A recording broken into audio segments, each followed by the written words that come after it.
পোনপ্ৰথমে নমস্কাৰ সকলোকে আৰু আমাৰ অসমবাসী ৰাইজক মোৰ চবক প্ৰণাম।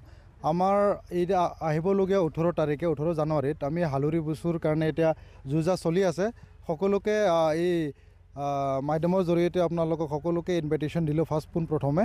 আৰু এতিয়া হ'ল আমাৰ হালুৰি বুচুটো আমি আগতে সৰুকালত বহুত আমাৰ এইটো এৰিয়াতে হালুৰি বুচুই চলি আছিলে, কিন্তু মাজত কিছুমান দিন ধৰি দেখিছোঁ যে এই হালুৰি বুচুটো নোহোৱা হৈ গৈ আমি অসমৰ যি বিহু মাঘ বিহুৰ লগত আমি মিলিতভাৱে চলি গৈ আছিলে। কিন্তু আমি ভাবিলোঁ কি আমাৰ হালুৰি বুচু যিটো আমাৰ ডিমাচা সম্প্ৰদায়ে ইমান যুগে যুগে মানি চলি অহাটো এতিয়া আমাৰ এৰিয়াৰ পৰা নুশুনাই হৈ গ'ল। তেতিয়া আমি ডিছকাছ কৰিলোঁ আৰু ইনিচিয়েটিভ এটা ল'লোঁ কি নাই আমি হালুৰি বুচুটো আকৌ জীয়াই ৰাখিব লাগিব। গতিকে এই আমি 3 বছৰ হ'ল। এতিয়া আজিৰ দিনত মই বহুত সুখী আৰু আমাৰ টীম আছে সকলোৱে, আমাৰ হাজা কেফেৰ ৰাইজিং ইউথ আছে, আমাৰ হাজা কেফেৰ পূৰা ৰাইজ আছে। এতিয়া দেখিছোঁ কি আমি এই 3 বছৰ ধৰি পতাৰ পিছত এই বছৰ দেখিছোঁ যে আমাৰ এইটো যিমানখিনি লংকা অঞ্চল আছে, হোজাই অঞ্চল আছে, আমাৰ গোটেই ডিমাচা অঞ্চলতো এতিয়া হালুৰি বুচুটো আকৌ প্ৰচলন হৈ যায়। আকৌ হালুৰি বুচু বুলিহে চবে এই বিহু মানি আহি আছে। এইটো দেখি মই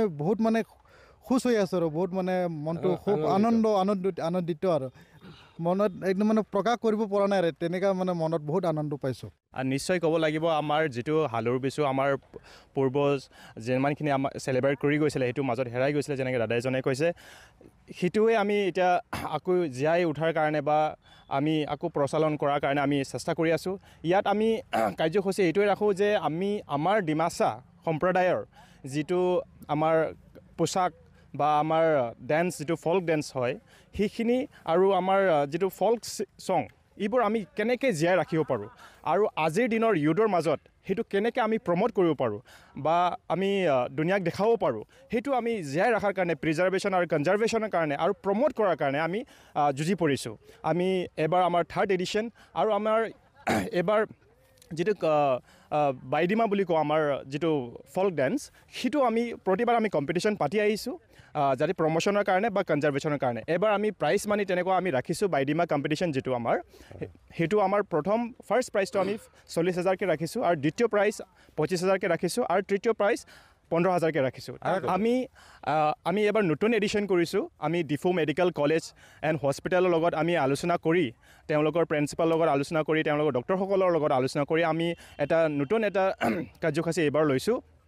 আমি এই অঞ্চলত আমি যিমানখিনি মেডিকেল ইছ্যুজখিনি আছে, ধৰি লওক আমাৰ গাঁওসমূহত বহুতৰে ফেচিলিটিজ নাথাকে, ওচৰত তেনেকৈ মেডিকেল ফেচিলিটি নাথাকাৰ বাবে আমাৰ মানুহবোৰ পটককৈ তেনেকৈ প্ৰাইভেট হস্পিটেল দেখাব নোৱাৰা হৈ যায়।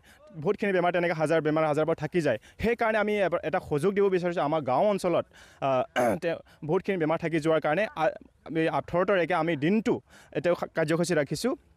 দিনটো ফ্ৰী মেডিকেল কেম্প হ'ব, য'ত ডিফু মেডিকেল কলেজ এণ্ড হস্পিটেলৰ পৰা 8 গৰাকী তেনেকৈ মেডিকেল স্পেচিয়েলিষ্ট তেওঁলোক আহিব।